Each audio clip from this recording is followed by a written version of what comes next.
when we talk about the fact that that country called Nigeria don't try to act like one in any way, look at what a human being called Ade Fenwa Abraham, even come the answer Bible name Abraham. Even Abraham for Bible, I don't know whether he could fit spill out this kind of statements. Look at the kind of threats a Yoruba person they threat. After they will say we are one. When the Hamas say you Igbos waiting for Lagos, those your investment they do for Lagos, try bring them down to the east. You think side they play. Just look at what somebody is spilling and you think they are joking about this thing.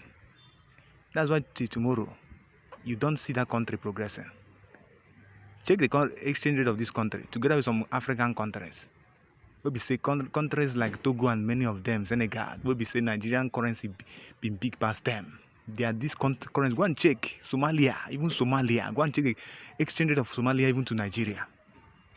Yes, I say go and check it currently. As of today, January now, 2025. Check. This is the thing we are talking about. These are check 5 years or 10 years back. Nigeria's currency to this same country. Somalia, I talked about Togo. Cote d'Ivoire, some of these countries. Go and check 10 years ago when Jonathan was still around. When we tell you that this country, even to practice regional system, which the people advocated as the Senate had almost advocated, suddenly the whole thing was turned upside down. Because with that, everybody will have a control of his resources.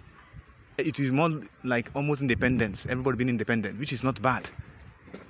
All this we are one Nigeria, yet the attitudes, the actions of citizens there, they go well. And you be one person, they build things there, they build things for Abuja, they build things for Lagos, they build things for Ogun State. Brother, better carry your things, your investment down to east. If they carry them one by one, if you carry them one by one, if not 2 by 2, they carry them 2 by 2. This is not for your own good. Now better update person won't share to you be this. Now update better I won't share to you be this. You understand? Look at someone talking about what that it's saying that if we are not satisfied, since Igbos are not satisfied with the lot given to them by Nigeria after Biafran. So which lot have given to us after the war? Look at what someone is talking. And to accept that Biafra registration have been defeated and remain undefeated, and the government have concluded to take over the territory. No forces can stop. Just look at what someone is talking. So it's more like stating that the fact that the war happened itself, it can't be like say that statement by Gowon that there's no victor, no vanquish was just a waste of time by this kind of statement. So it means that they are indirectly trying to say that the war was won by Nigeria. So it's not mean as Nigeria at the moment is not still fair enough for an Igbo person to think of investing in that place, the west or in the north. Think home, Igbo people, think home. Igbo man, woman, boy, girl, think home. These people, there is no unity at the moment. There is no unity. When you consider the birth of Nigeria, the way it came about, it tells you a lot.